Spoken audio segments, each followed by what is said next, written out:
Alors, tout dépend du statut choisi.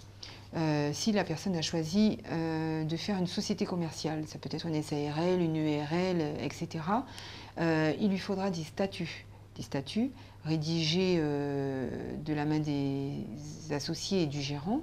Il faudrait qu'il enregistre les statuts types, les statuts auprès des impôts avant de les produire au CFE. Il faudra également renseigner ce qu'on appelle le BODAC par le biais d'une annonce légale. Il faudrait qu'il se rende auprès d'un journal de la place de manière à faire paraître une annonce légale. Il faudra justifier du siège social, donc soit un droit au bail, soit un contrat de location au nom de la société. Il faudra dans ces statuts qu'il renseigne le gérant, donc son identité, etc. Les statuts, en fait, sont la Bible de la société. À l'intérieur des statuts, on retrouve tout ce qui concerne la société. Le nom du gérant, l'exercice social, l'activité, le nom commercial, les associés, etc., le choix du régime fiscal, etc., etc.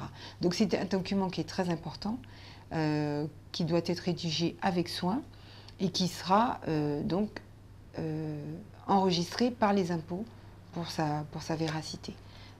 Concernant l'entreprise individuelle, qui est un statut un petit peu plus simple en matière de formalité, puisqu'il ne nécessite que la pièce d'identité du porteur de projet ou du futur chef d'entreprise, ses papiers d'identité, mariage, etc., ou bien carte de séjour, si c'est une personne qui n'a pas la nationalité française, le justificatif pour le siège, si c'est une activité sédentaire, et son numéro de sécurité sociale pour le suivi en matière de cotisation, etc. Donc ça, ce sont les éléments essentiels que l'on retrouve dans les pièces à fournir pour les immatriculations de la société commerciale ou de l'entreprise individuelle. Il peut y avoir des pièces supplémentaires en fonction du statut qui peut être différent.